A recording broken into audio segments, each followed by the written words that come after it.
Namo Phat. Good morning. Thank you for joining me for our daily practice check-in. Listen, listen, listen. This beautiful sound calls us back to our true home.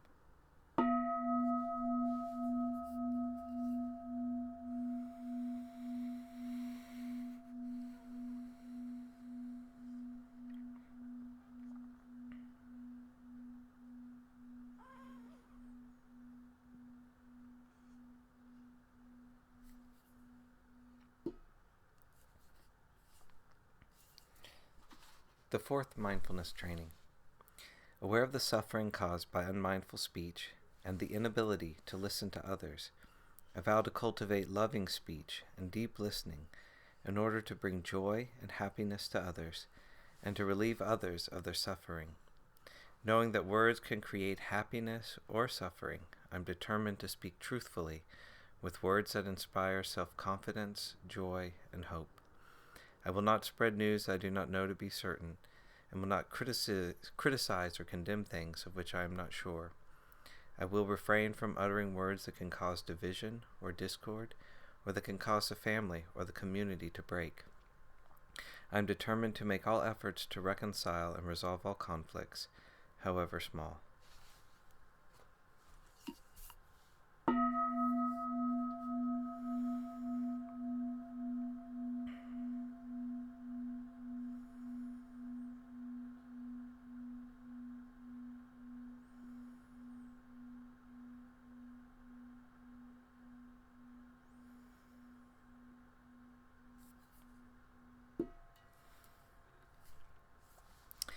We've been reading a Dhamma talk by Ajahn Candasiri called Growing Old Gracefully from the book The Body, Dhamma Reflections on Aging, Illness, and Death by the nuns of Amaravati. We're in the section called Calm, Collected Energy. This requires a willingness to be present, to be mindful, and an interest in being calm. I say this because it can be quite exciting to have many things to do. I can get quite a high out of it, and I imagine it's the same for some of you. A kind of energy and momentum can arise, and we end up doing a great number of things on this high kind of energy, which is different from the collected energy that comes when we're mindful. This restless energy arises when we're moving towards something in the future. It's like a succession of rebirths. The energy of rebirth is pulling us into the next thing. There's an aspect of humanity, of our human existence, that loves this, that wants to be reborn, to exist. We call this desire to exist, which leads to a continuous taking of rebirth, bhava tanha. However, those of you who have begun to be attentive to it as it happens in daily life may have noticed, or may have seen, that it is actually quite a dangerous energy. I've noticed myself that if I follow it, it can easily lead to exhaustion and burnout. It's not sustainable, and it can also lead to a feeling of irritability that can be extremely unfortunate. We can do or say things that really upset others, even without meaning to. We just blurt things out on the spur of the moment when we're caught up in this restless energy of becoming. So having a lot to do can give us a sense of self-importance, but it's not a peaceful state.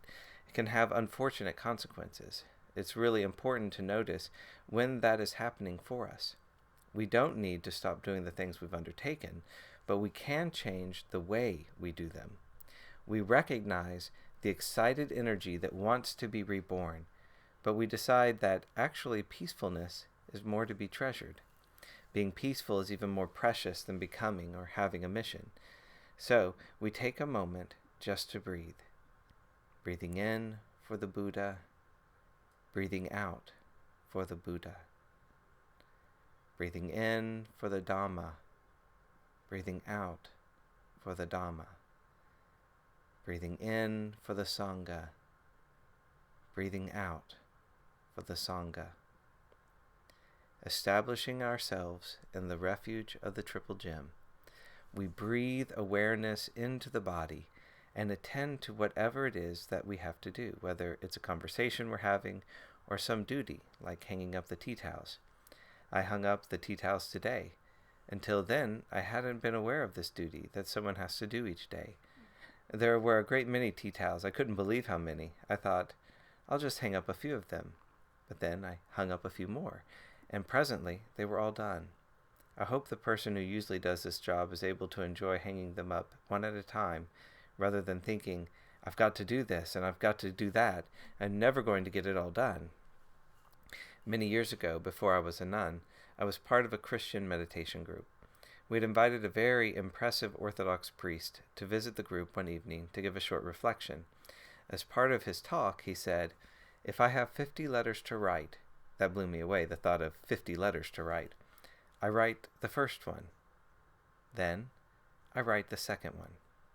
And in time, by the grace of God, all 50 letters are written." As Buddhists, we'd say that if we just do one thing at a time, attending fully to what we're doing, then in due course, the job can be completed.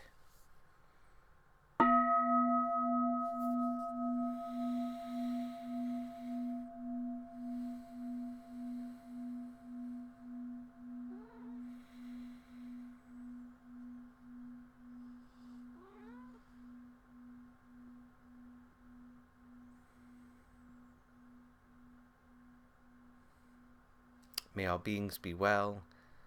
May all beings be happy. May all beings be peaceful. Sadhu, sadhu, sadhu. Thank you so much for joining me this morning.